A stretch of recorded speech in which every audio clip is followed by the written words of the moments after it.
I had a bad trip, now I hear voices. I've never been the type to play it safe. When I was younger, I prided myself on pushing boundaries, trying new things, and living in the moment. And for the most part, it worked out. Life was fun, unpredictable, and filled with adventures I could brag about to friends. I think that's why, when Max suggested we try LSD together, I didn't hesitate. Max had been my best friend since high school. He was the kind of guy who could talk anyone into anything. We'd tried a few things before, nothing too crazy, but LSD felt like the next big experience. I'd read about it, heard all the stories about expanding your mind, seeing colors in new ways, feeling deeply connected to the universe. Honestly, it sounded kind of magical. I was ready for it. We both were. So we planned a day for it. It was a Saturday day in late summer. Perfect weather. Not a cloud in the sky.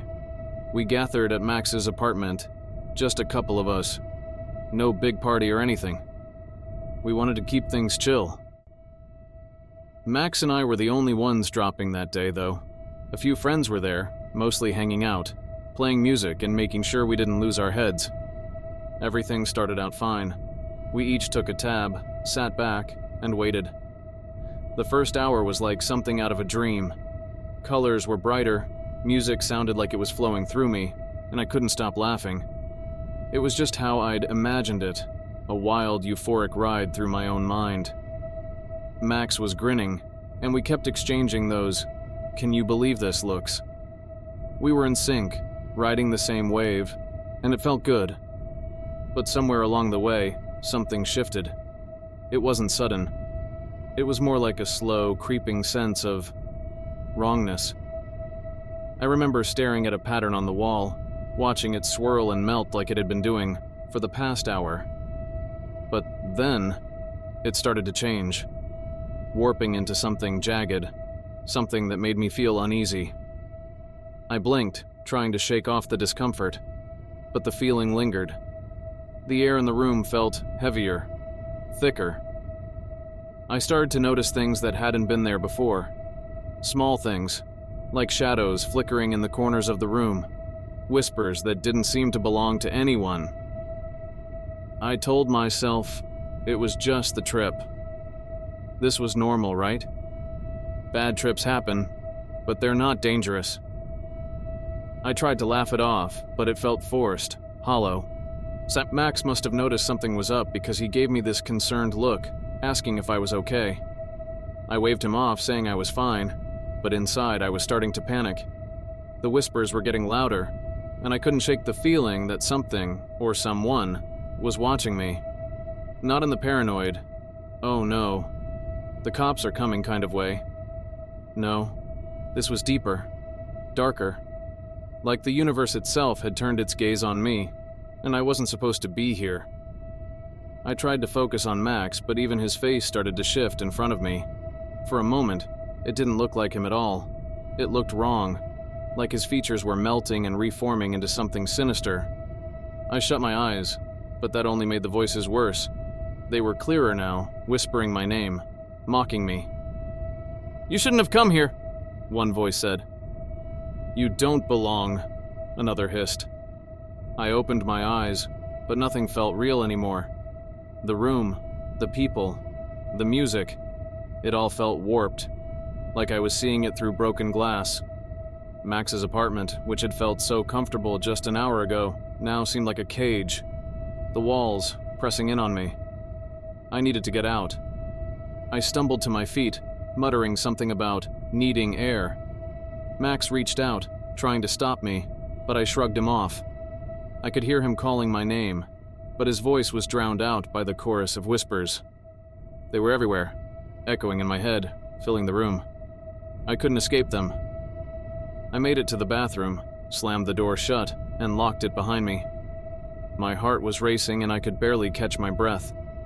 The light in the bathroom flickered, and for a moment, I thought I saw something move in the reflection of the mirror. I couldn't bring myself to look directly at it.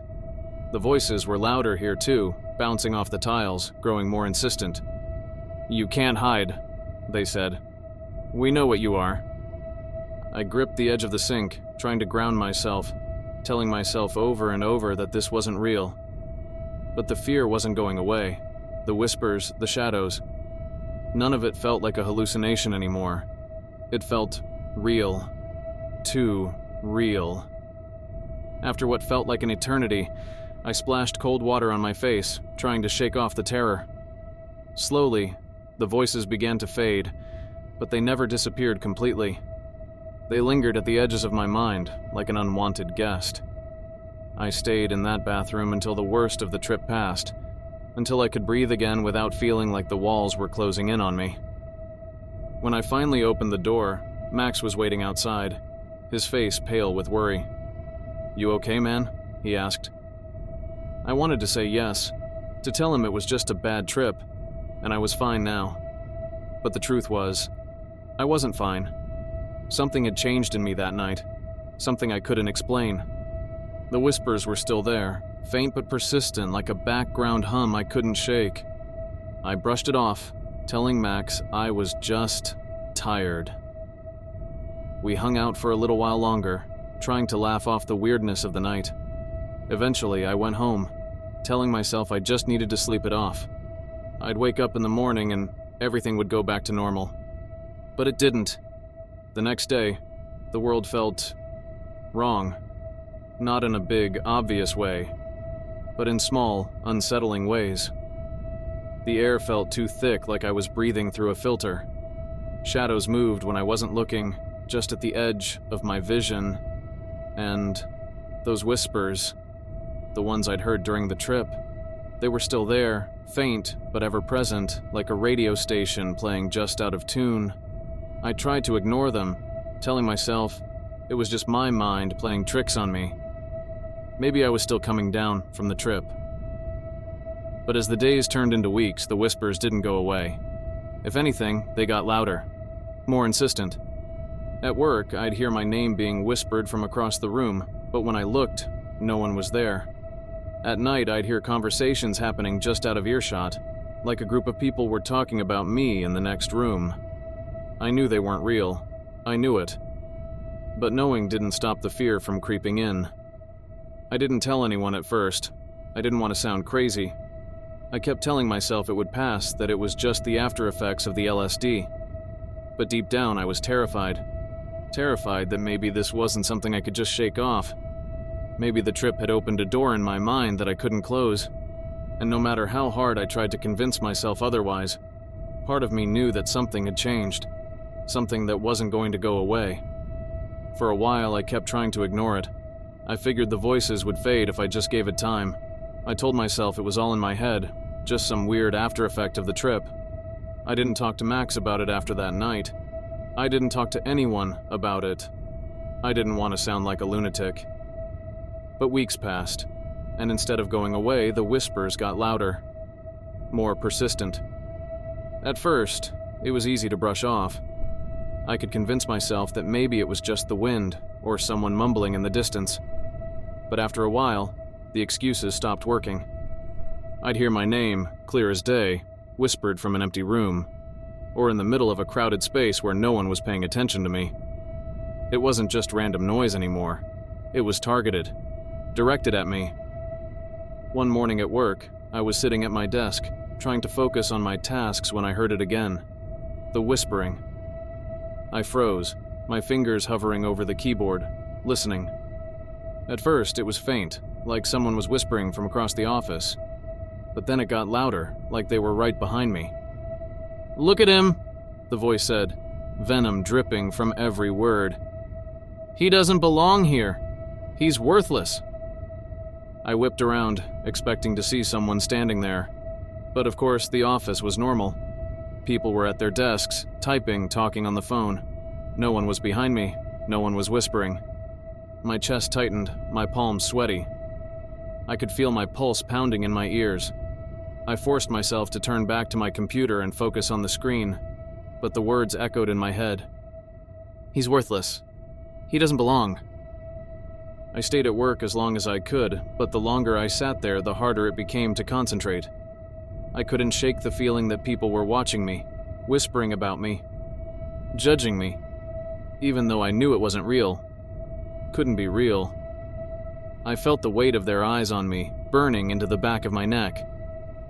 When I got home that night, I collapsed onto the couch, exhausted, but there was no relief. The whispers followed me there too. This time they were more fragmented, like several different conversations happening all at once. He knows what he did. They'll find out soon enough. It's only a matter of time. I turned on the TV, hoping to drown them out with noise, but it didn't work. No matter how loud the TV was, the whispers cut through, slipping into my mind like a needle through fabric. A few days later, I finally confided in Max.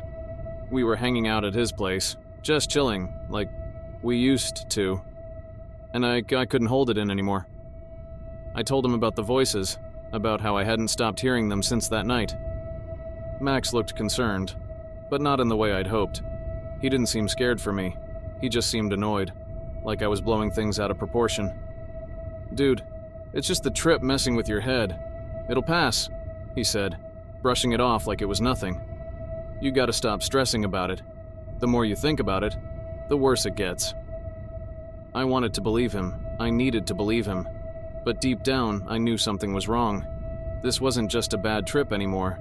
It was something else. Something darker. "I don't know, man," I muttered. "What if it doesn't go away?" "It will," he insisted, handing me a beer. "You just need to chill out." I took the beer, but it didn't help. Nothing did. The voices weren't going anywhere, and neither was the creeping sense of paranoia that came with them. It wasn't just whispers anymore. It was something bigger. Something I couldn't escape. Over the next few weeks, everything started to unravel.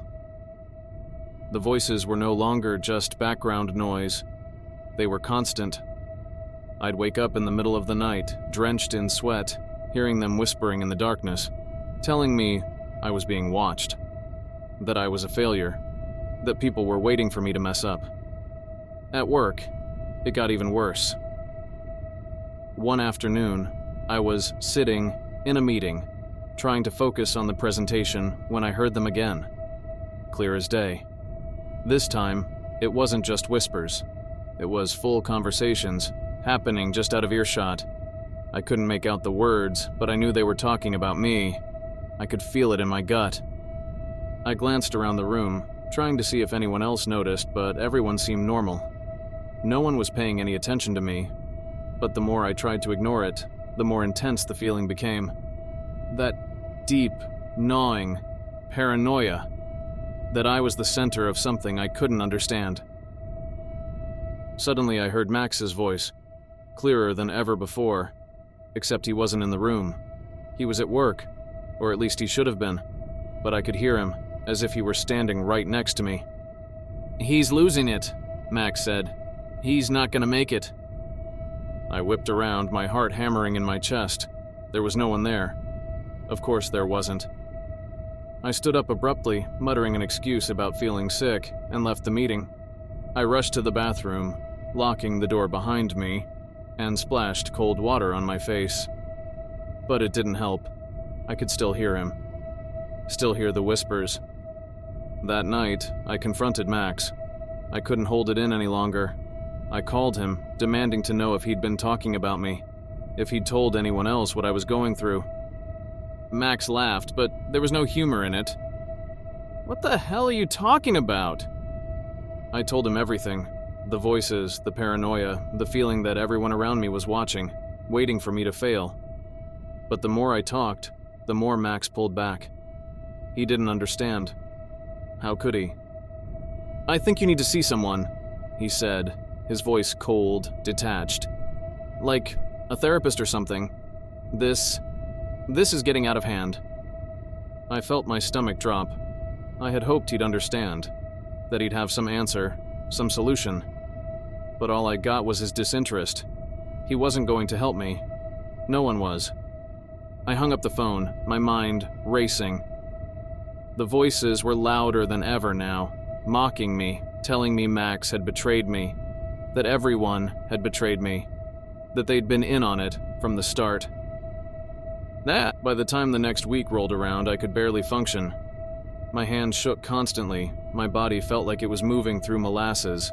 And the voices, they were screaming now, tearing at my sanity. There was no relief, no escape. I couldn't tell what was real anymore. I'd see things, shadows in the corners of my vision, faces and reflective surfaces that didn't belong to anyone. The walls seemed to close in on me, the voices filling every crack, every empty space.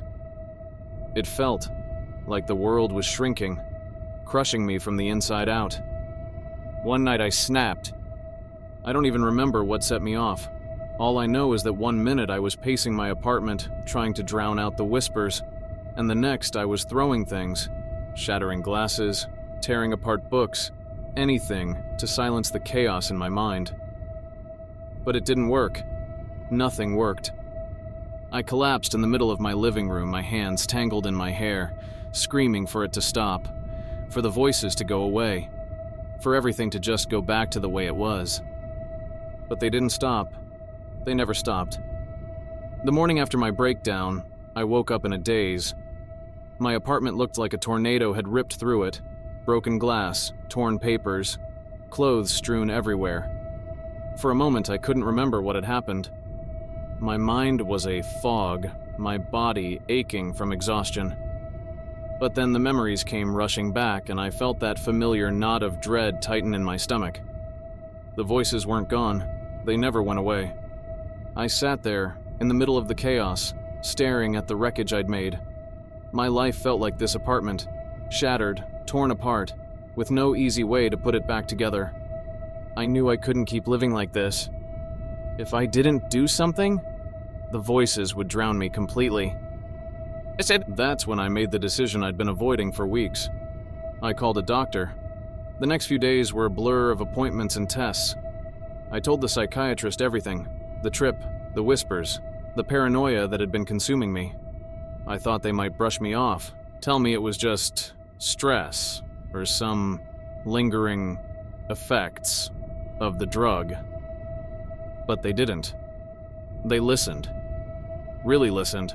After hours of talking, answering questions, and sharing the things I'd been too afraid to tell anyone, the doctor leaned forward and spoke the words I'd been dreading.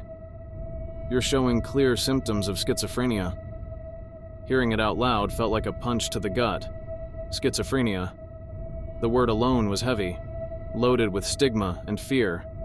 I wanted to argue, to tell them they were wrong, that this was just a bad trip that had gone on too long, that I wasn't really sick. But deep down I knew they were right. I had known it for a while now, but I hadn't wanted to face it. I left the office that day with a prescription for antipsychotics and a referral for therapy. The doctor explained that the medication wouldn't necessarily make the voices disappear, but it would help quiet them. They also gave me information about coping strategies, telling me that therapy could help me manage the paranoia, help me function in everyday life. It all sounded so clinical, so matter-of-fact, but none of it felt real to me. How could this be my life now?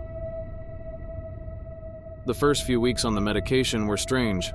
The voices didn't vanish completely, but they faded, became more of a background hum than the constant screaming presence they'd been before. At first, the quiet felt unsettling. I'd gotten so used to the noise, the chaos in my head, that silence was almost worse. It was like living in a dream, where everything felt muted, dulled. Max called once or twice during that time. I could tell he didn't know what to say to me. Our conversations were stilted, awkward. He asked how I was doing, but I could hear the hesitation in his voice, like he was afraid of what I might tell him.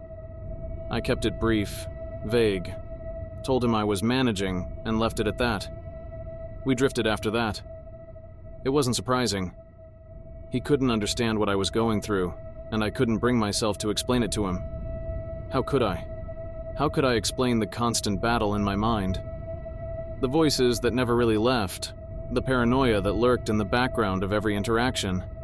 Even with the medication, I was still me, just a quieter version. Therapy became my lifeline. At first, I was skeptical. I didn't think talking about the voices would help, but slowly, I began to see the value in it. My therapist helped me separate the reality from the delusions. We worked on recognizing triggers, on grounding techniques when the paranoia started to creep in. The voices were still there, but they became more predictable. They weren't random anymore. I started to notice patterns. Certain situations made them louder, certain emotions triggered the paranoia. The therapist explained that schizophrenia is often about managing, not curing. I had to learn to live with the voices, not fight them. That was the hardest part, accepting that this wasn't something I could get rid of. It wasn't like a cold or a broken bone. This was part of me now. I could manage it, but it would always be there, lurking at the edges of my mind. There was one session in particular that stayed with me. I'd been talking about the fear that still gripped me every day. The fear that one day the medication would stop working, or that the voices would become so loud again that I wouldn't be able to tell what was real. My therapist looked at me and said, "What if they do? What if the voices come back, louder than before? What will you do?" I didn't know how to answer. I just stared at them, waiting for some kind of reassurance. But there was none. Just the silence between us, waiting for me to confront it. "I guess," I said slowly. "I'll keep living. I'll deal with it. Because what else can I do?" My therapist nodded. "Exactly. You keep living, because that's all any of us can do." It wasn't the answer I wanted, but it was the answer I needed. The truth was, there was no cure, no magic fix. Schizophrenia was a part of me now, whether I liked it or not. But that didn't mean my life was over. It just meant I had to learn how to live differently, how to manage. As the months passed, I started to rebuild my life. It wasn't the same as before, and it never would be, but I found a new kind of normal. I went back to work, started reconnecting with a few friends, though most had drifted away. I learned to recognize when the voices were starting to get louder, when the paranoia was creeping in. And when it happened, I didn't panic anymore. I didn't try to silence the voices or push them away. I let them be, acknowledged them, and then moved on. It wasn't easy. It still isn't. There are days when I wake up and the voices are louder than usual, or when I feel that familiar paranoia whispering in my ear. There are nights when I lie awake, staring at the ceiling, wondering if this is my life forever, if the whispers will always be with me, like a shadow I can't escape. But the difference now is, I know I can live with it. I've learned to live with the uncertainty, the fear. I've learned that there's more to life than just fighting the voices in my head. There's still beauty, still connection, still moments of quiet joy. It's not the life I imagined, but it's still life. And for now, that's enough.